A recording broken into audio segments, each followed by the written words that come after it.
want this to be the start of the episode. Are you ready? Yeah, I'm all ready. I'm caffeinated. Are you ready to talk about these fucking apes? All right, let me try it again. Are we ready to talk about these fucking apes? Let's do it. So, hi, this is Aaron and Justin Talk Sequels. Oh, that was yada, so yada. lame. Way to start. Hey, you did everyone. the sigh. And then you got into it. Try that again. Justin. Try that again. Welcome, everyone, to Aaron and Justin Talk Sequels. The only podcast nowadays willing, strong enough, manly enough to talk about giant talking monkeys. I feel like I'm at a party with James Mason. I don't know who that is, but joining me, know. like usual, is my co-host and dearest friend, Aaron. Say hi, Aaron. Hi, Aaron. That never gets little old. bit of humor from Aaron right there. What are we talking about today, bud? I think we're talking about the original Planet of the Apes series. This is now the third movie, second sequel, and it is called, checking notes, Escape from the Planet of the Apes. All right, so let's just start with that title. Considering that the Planet of the Apes is Earth, and they escape the Planet of the Apes by going to Earth, are they escaping anything? They're escaping their time. They're escaping their... Okay, so let's just start with that right there. That crazy premise that I thought was just going to be a giant plot hole. They totally don't even worry about it. They did. No, I mean, they just say what it is, and then that's it. So there is a scene in the original Planet of the Apes that I kept thinking about when this movie started and we learned what was happening, where Charlton Heston, says that they flew to the planet. And the apes are like, obviously we're lying. Nobody can fly. You're not a bird. Yes. And then Charlton Heston makes a paper airplane and he flies it. And the apes are just like, holy shit. He's a witch. Because we already talked about how their society was kind of Roman-ish. Yes. They just hadn't advanced to the same place that humans had. So they don't believe in flight. In fact, the whole ape society is just very much kept at bay by not thinking too much. And that's kind of what that movie's about, right? The people in charge kind of know about the humans and that they used to rule and now they don't anymore and stuff like that. They do. They control the knowledge. Yes. And that's... So I don't think it's too much of a stretch to say that somebody knows about flight. They just can't really talk about it. Well, that's the only way that this movie worked for me was that I play back to that scene of him throwing that paper airplane, and the move, like in my mind, that cuts while the airplane is still in flight. And what happened after is that scientist, that third guy from the beginning of this movie, walks in and he grabs the paper airplane and he's like, yeah, the fuck are you guys talking about? Of course we know about flight. I've been working on this. So this movie starts, and you already see the apes do a dramatic landing on modern-day 1970 Earth. But what happened apparently is that there was a doctor called Milo who they invented for this movie, but he had to have a crew, you know. They had to get Charlton Heston's original space vehicle that crashed into the water in the first movie. He somehow got it out of the water and had been working on it apparently since the events of the first and second movie, Beneath the Planet of the Apes. So he had it ready for space travel yet again. If you remember at the end of Beneath the Planet of the Apes, audience, they blew up the planet. Blew the fucking place up. It was just beautiful. Blew it up. But luckily, what Zira and Cornelius, the other two apes, tell us in Escape from Planet of the Apes is we all jumped in the spacecraft that Milo had reconstituted and flew off the planet. And we actually saw the big explosion as we were leaving. And then the shockwave sent us somehow back in time, landing back on Earth in the year 1970 or 71, whatever it's supposed to be. Or maybe it's a different time. I don't know. It's supposed to be around the 70s, though. Yeah, it was the 70s for sure. This movie is so light on plot. There's not much plot. What did you think of the movie overall? It was a little too cheap for me to really get into it, but I shouldn't let that get in the way, of course. I don't know, because I just keep reading people saying how it's probably the best sequel of the original 5 films. Oh, no, really? See, I feel like the second one is the best. Yeah. It's so bonkers. But of course it was it was stupid. It was such a stupid film, you know? But still, at least they went for things, like going underneath and having all those mutants and shit. But this one just seemed a little cheap, like just down to earth, kind of like a TV show We'll have them walk around, and they'll be celebrities because we're all amazed at the apes. The drama gets unfolded slowly. I don't know. To answer your question, I think I was just kind of like, I'm glad I saw it just so I know how they figured out how to survive the explosion, how to go back in time, and then to know that their baby is going to become Caesar. That's how I was all about, like, ooh, I want to know how this comes together. So I think I enjoyed it in that way. It's hard for me to even answer if I even liked it or not. I don't know. I'm loving these movies as a cultural artifact. Mm-hmm. I had no idea that, I mean, obviously I knew these movies existed. I did not know that they were one of the first big sci-fi films to really go after time travel. I mean, hell, they talked about the multiverse. Yeah. It was... So, like, I like it for what it was. And they... Even though there wasn't a lot of plot, it was still bonkers. I need to point out something, though. As much as I liked this movie, what the fuck was with that score? It was kind of funky, right? It was straight out of a Don Knotts comedy, which is what kept throwing me off. Every time they were outside, they played it, and it was exactly what you would get every time Don Knotts would do a pratfall. Like, just this... Right. It didn't fit the tone. Yeah. And it just kind of takes you out. It was weird. Yeah. So the monkeys go back in time, and it's Zira and Cornelius and Milo. The only two good ones. And they're treated, even though they came out of a spaceship wearing spacesuits, they're arrested, but they're taken to the zoo. So then there's these other two zoologists that are kind of in charge of them. Cornelius is very much like the way the Supreme Court or whatever they were, who like ruled the planet of the apes. Like they don't want you to know too much. And Cornelius is very nervous about like letting them know we speak. But I'm like, you're already wearing clothes, for God's sakes. And he came out of a spaceship wearing like... you know, what are you trying to hide? But Zira's not all about it. You know, I want them to know where we came from and who we are. But they're kind of hailed as, once they find out they can speak, they're kind of hailed as celebrities because everybody's really enamored with these monkeys from the future. But they don't want to say how they imprisoned humans. Yeah. Because it's going to make them look bad. And that she's like dissected them and, you know, and had no real respect for them. Yes. First, let me step back.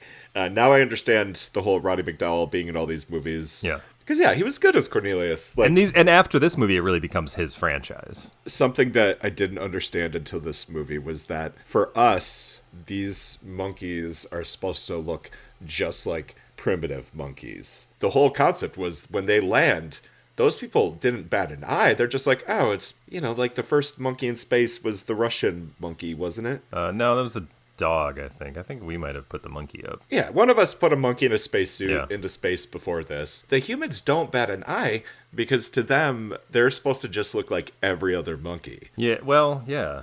That's weird. The new movies that came out have done a really good job of that, of actually having these Planet of the Apes monkeys just look like monkeys. But this is one of the biggest problems for me, is the evolution thing is just thrown right out the window. And it'll be hard to explain like without you seeing the next ones, but... That's one of the issues for me, is that they treat them like monkeys, and yet there's so much about them that they're basically humans with monkey faces, but they don't see them that way, and that's very weird. Until they're allowed to become celebrities, then they treat them like they're just humans. Seeing Cornelius in that suit was pretty dope. Yeah. This movie does the thing where they kind of do a reversal. The first time it was the humans all around the monkeys, and now it's the monkeys all around the humans. You got it.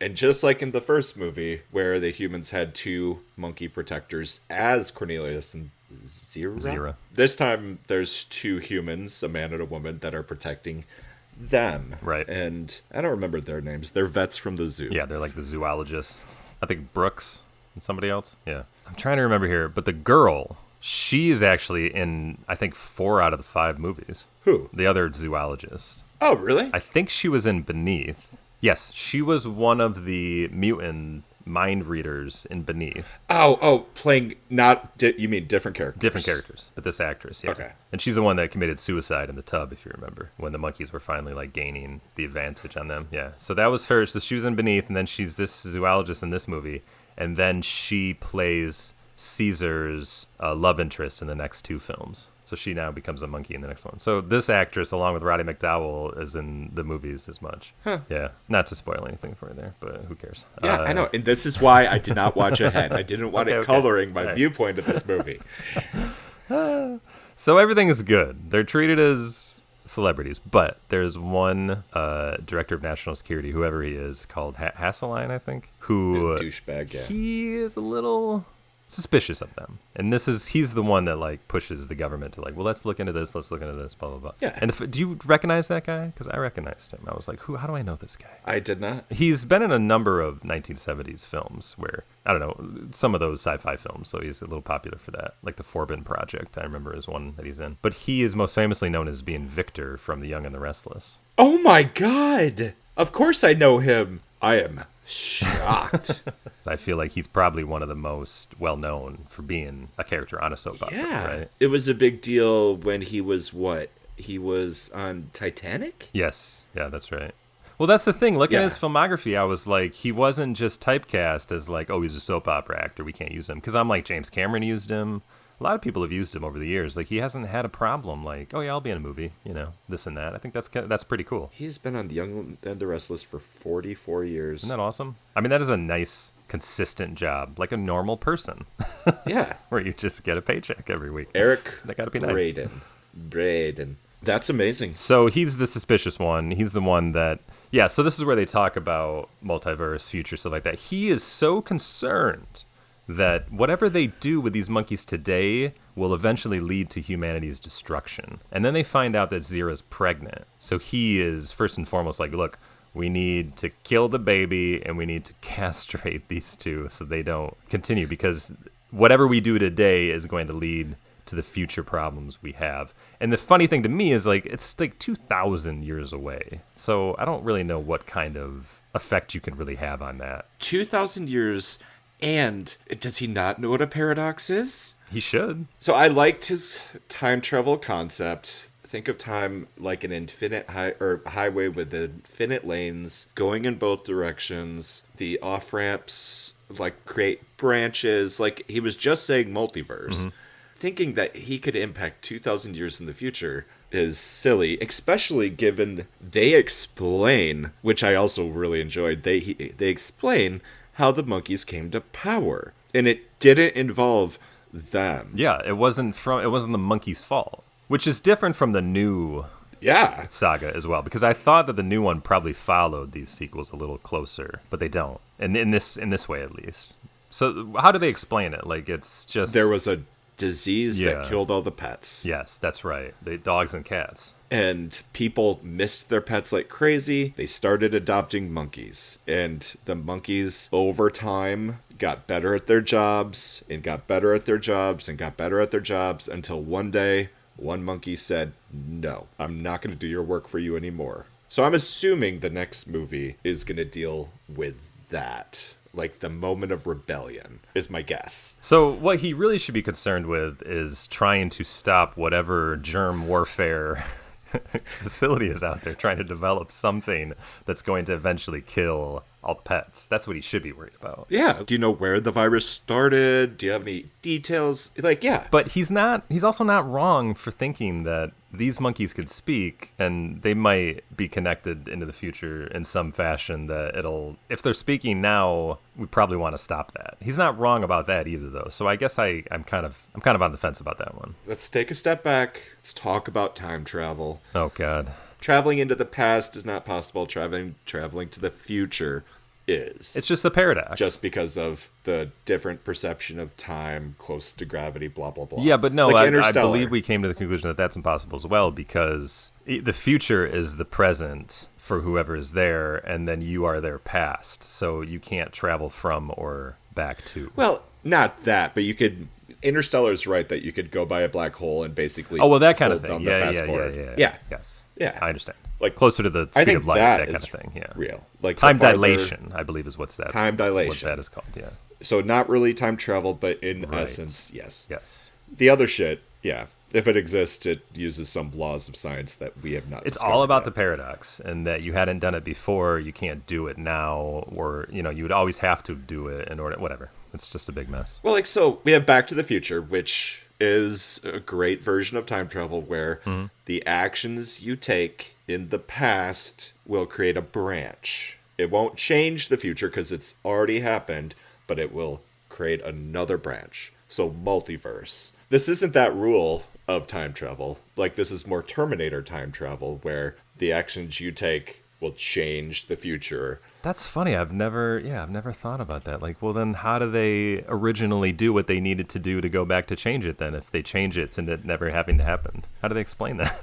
I don't know if they did. So imagine Terminator as the first timeline, or maybe it's happened a billion times. Anyway, so like the thought here is that there was Terminators that were created somehow without their intervention. Them going back in time and leaving the evidence of those Terminators helped speed up the process, but did not create the Terminators. While you were mentioning that, like, I think it occurred to me that the way they explained it is that this was always supposed to happen. Essentially. They're not going back to change the way how shitty the world is. They're going back to make sure everything happens according to plan. Because if he doesn't send Kyle back, he won't be born. So they're just following what the playbook they should do. That's how they always explained it, I think. And then it gets a little more confusing later on. Like him sending people back in time was not to stop them necessarily, but to stop their plan. Yes. He needs to survive so that when everything goes to shit, so when the world is destroyed, he can lead it. Yeah.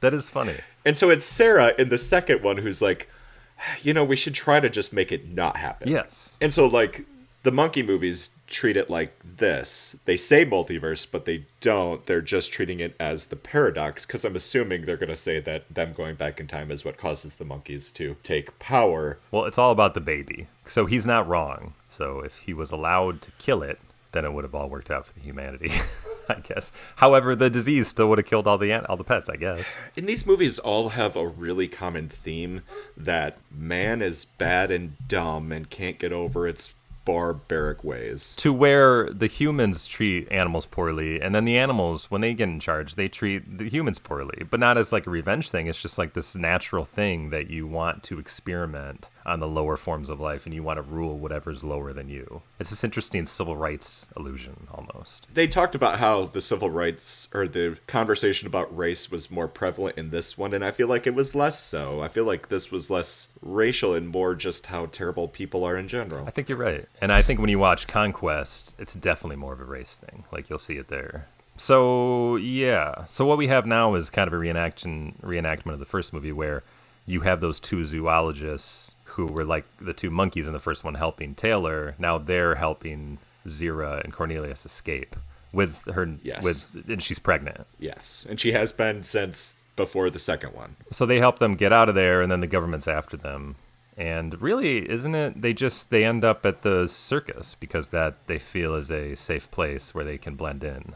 Yeah, Isn't that pretty much what the happens? vets had the good idea. And again, the government, the president, wants these monkeys to live. It's Vic from Young and the Restless who wants Hasseline, I think, deeply thinks they should die. Yeah. And so he's acting on his own. He is not acting. Well, the baby should die. The two monkeys should be castrated, basically. He is just blood hungry. Okay. He wants them dead. But you know what? No, the president decided for the sake of humanity, he's not wrong. Well, and that's the other thing I wanted to talk about, is that the zoologists are not doing things in their benefit. Like, they should not be helping them. They're human in that they want to help, but they don't have the foresight to think we're not doing ourselves any favor. Yes, all that. I want to comment real quick on the style of this movie and the editing. Mm-hmm. I really like this movie and the second movie because they really trust the audience, and they don't over-explain a single thing. They end up, I'm jumping ahead for just a second, they end up leaving the zoo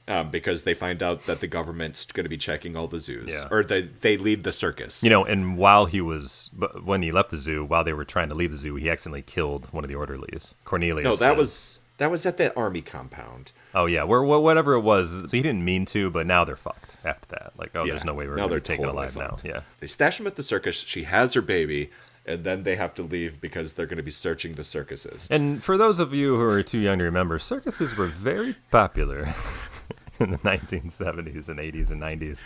They've kind of fallen out of fashion in the 20th century. No, you got to stay in Heston. What's that? Circuses were very popular in the 70s They were and 80s. very popular in the 70s. Not so much anymore, but we didn't care back then. We whipped them. We told them to do things. We put them in little clothes. Anyway, that last circus I went to, I think, was in Grand Rapids, and there was just so many protesters outside. Really? Yeah, and it was only maybe like 2 years later where the big popular circuses decided not to use animals anymore because there's just too much outrage. Huh. don't know if I've ever been to a circus. Maybe once when I was very young. You know, Heston was in a circus movie. Heston is in The Greatest Show on Earth, the Cecil B. DeMille film. Do you know that one? Yeah, never saw that. But it's really good because it's fascinating to watch the 1950s Barnum and Bailey Ringling Brothers Circus is where they shot the whole thing, and it's very much about it's an amazing time capsule, but it's a very ridiculous, over-the-top film. You know, it's like Ten Commandments guy, so it's kind of that kind of film. Anyway, Zira puts her bag in an oil thing. You know, that thing with the arm that gets oil out of the ground? Why did she put her bag there? She was tired of carrying it. That's it. But she should have said, hey, Cornelius, can you carry this, please? Or at least let him know, because he probably would have said, you can't fucking leave it there. Like, they're gonna find it, and it's gonna lead them to us. Other than not making sense, we go from her stashing that bag there to immediately skipping ahead to when the people find the bag. Like, they do these logical leaps where they show you something on screen, they don't overly talk about it, but that is the thing that drives the movie forward, and I just think that's fun. I really like that style. All right. Final showdown. The monkeys are hiding on a pier where I think the vet... Yeah, they told them to go to this boat, this old tanker or something. It's not being used. 20th Century Fox was able to secure it for the shoot, so we're going to have you go there. Yeah. And then Vic from Young and the Restless shows up, and he finds them. He's out for blood, like you said. He's out for blood. Okay, can we take a step back, though? Because I think there's one important thing that you need to know about the circus. Two important things. Oh, two Ricardo important things. Montalbán. Ricardo Montalbán! Right. And speaking of, because we were talking about Vic from Young and the Restless and what a career he's had. The same thing with Ricardo Montalbán. Like, I was looking at his career. Like, he was a guy that worked consistently in movies and TV. He didn't care. He didn't care if it was TV or movies. He worked from like 1942 to like 2009 when he died. And then I think even a Star Trek cartoon used his voice again in 2019, it said. Like, as Khan. But, I mean, the guy consistently worked. I just thought that was great. Like, the guy has lived his whole life in Hollywood. Did they include him in this movie to get everyone excited for him being in the next one? Is he in the next one? I don't know how much forethought there was. Yeah, he's definitely in the next one. Okay. Yeah, I think they just wanted a cool, like, who would be a cool ringleader of circus? So they were like, oh, get Montalbán. That guy's got a great voice and presence, you know? Where was he at this moment? Madam X, The Singing Nun, The Longest 100 Miles. Because this was before Fantasy Island, which is probably what he's, aside from being Khan, he's probably best known for Fantasy Island TV show. But that was like 74 or something, I think. He does this, a movie called The Train Robbers, The Mark of Zorro, and that's 1974.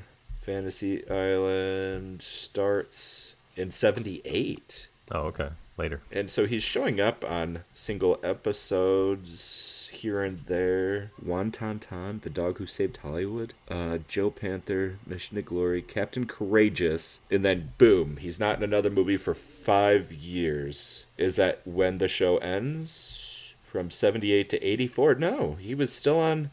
So he's not on a movie for 5 years, but the show is still on. But then in 1982, he does Star Trek 2.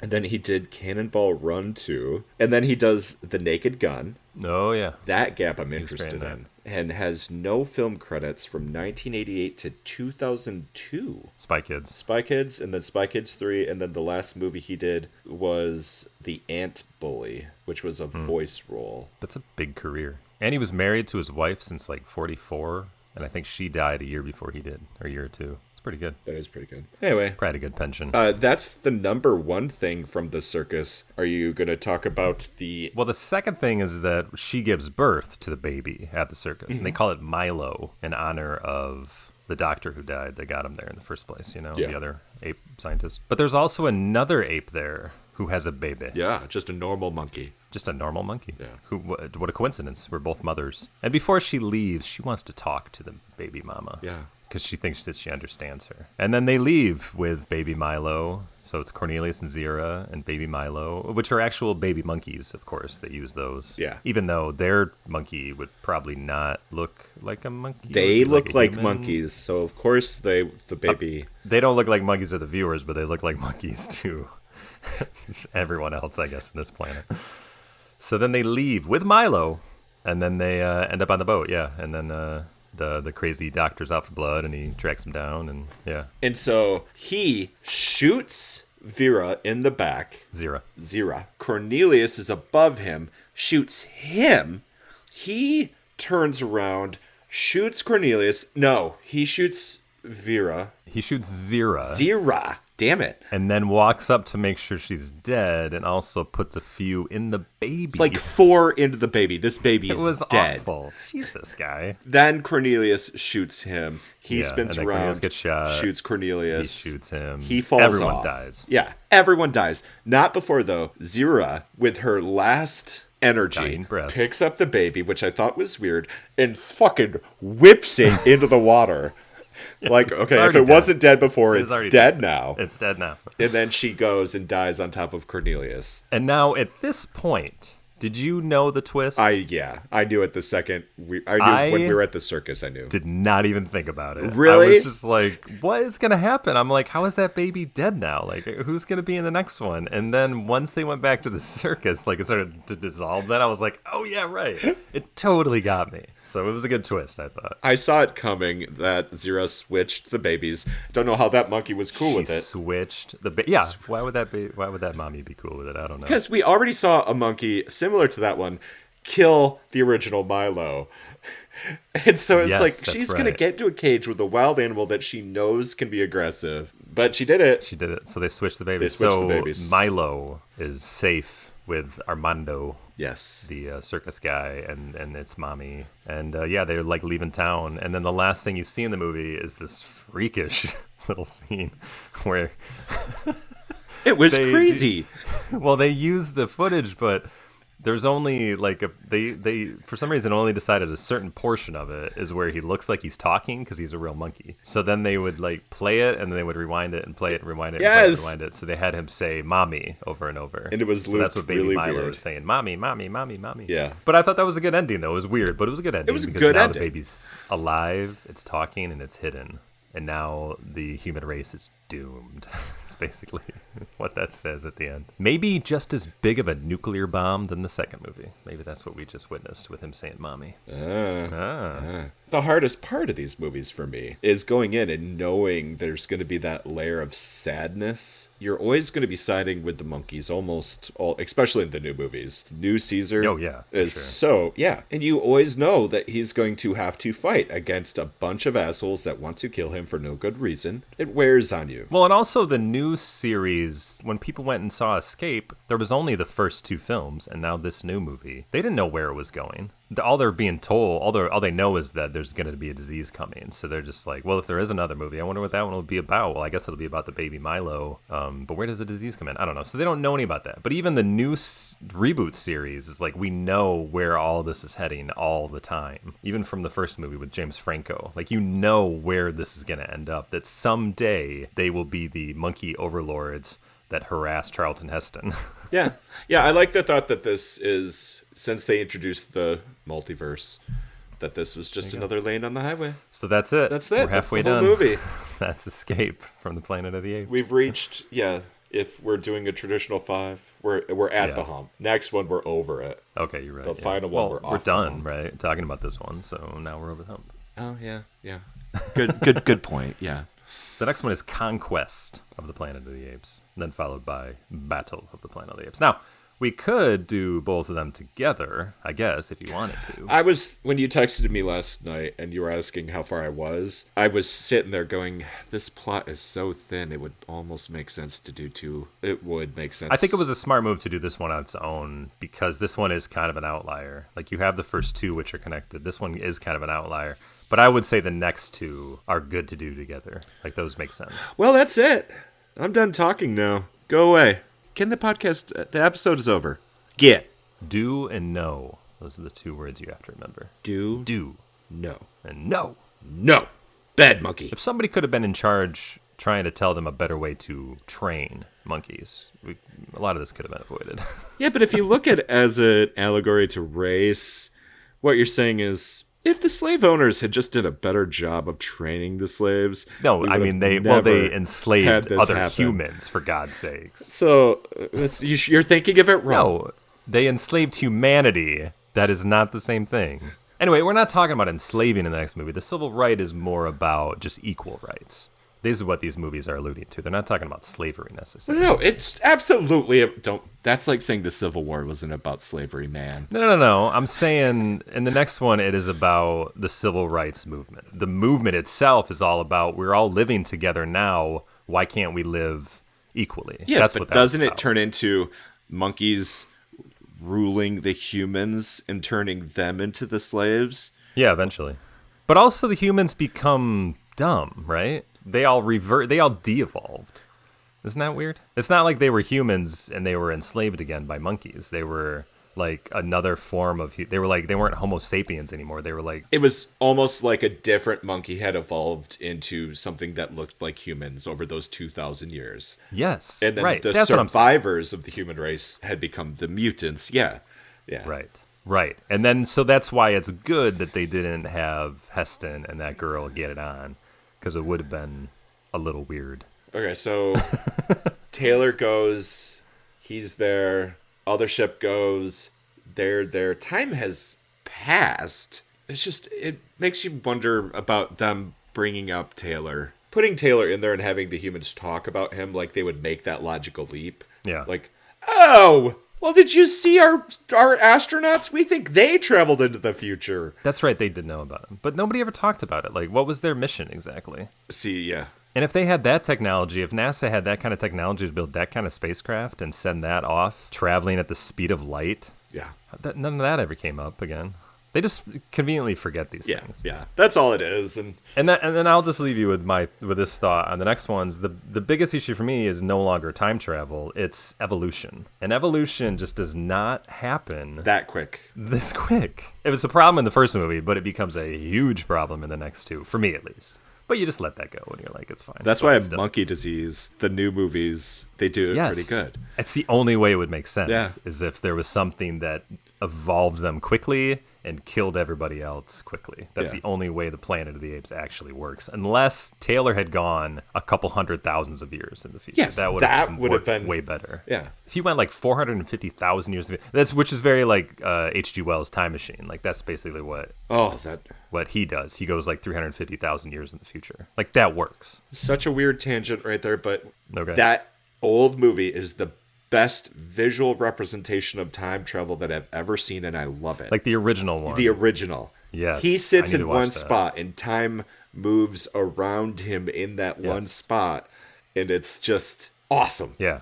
I also like the new version with Guy Ritchie for like the first half hour or something, but then it becomes some weird action movie, and it doesn't make much sense. Guy Ritchie directed that? No, I'm sorry. Not Guy Ritchie. Oh, yeah. Guy Pearce. Guy Pearce, yeah, he's the star of it. But they do the same thing where he's in his machine and you watch time around him, and I thought it was a nice effect. It's good times. Yeah. Movie making at its best right there. That's it. Yeah, so that's it. That's the episode. We're done. Get out of here. Get.